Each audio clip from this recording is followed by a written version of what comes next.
গেছি, এটাই কিন্তু আমাদের শেষ ভিডিও। হয়তো আর যমুনা নদীর কোনো ভিডিও আসবে না। দেখতে পাচ্ছেন আকাশটা কিন্তু যত সময় গড়িয়ে যাচ্ছে আকাশটা কিন্তু তত সুন্দর হচ্ছে।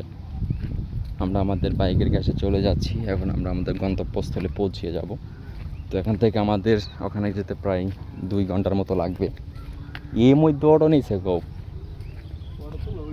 মেরে দিয়ে। তো দেখতে পাচ্ছেন খুবই মাঝখানে রাস্তা নাই, এটা কিন্তু ডাঙায় পার হওয়া লাগলো।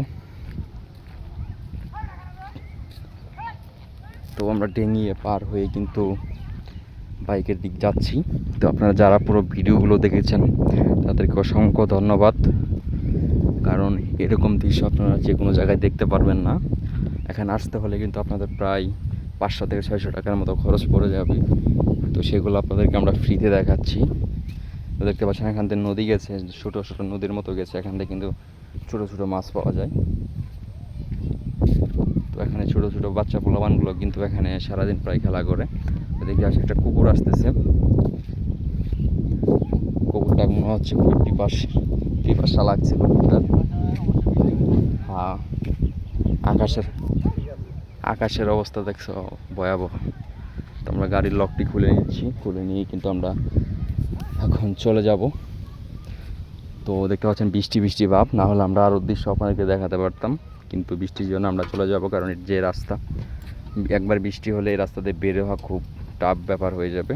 তো সেই জন্য আমরা চলে যাচ্ছি। ওই পাশে দেখতে পাচ্ছেন গরুর পাশাপাশি কিন্তু ঘোড়াও তারা লালন পালন করে থাকে। তো খুবই সুন্দর দৃশ্যগুলো আপনাদের কাছে দেখালাম। দেখতে পাচ্ছেন বাতাসের কিন্তু গাছপালাগুলো খুবই নড়তেছে।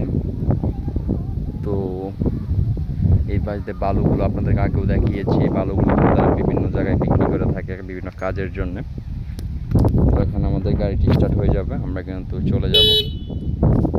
তো ভালো থাকবেন সবাই, দেখা হচ্ছে নতুন নতুন আরও কোনো ভিডিওতে।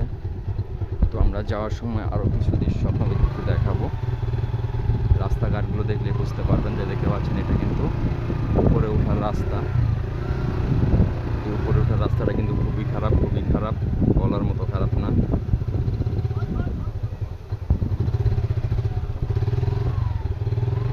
তো বুঝতেই পারছেন এর মধ্যে যদি বৃষ্টি হয় তাহলে এই রাস্তাতে বের হওয়া কিন্তু খুবই টাফ হয়ে যাবে।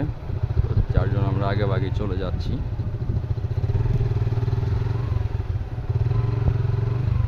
দেখতে পাচ্ছেন রাস্তার অবস্থা খুবই করুণ। এই পাশে একটি ঘোড়া বেঁধে রাখা হয়েছে শেষ মুহূর্তে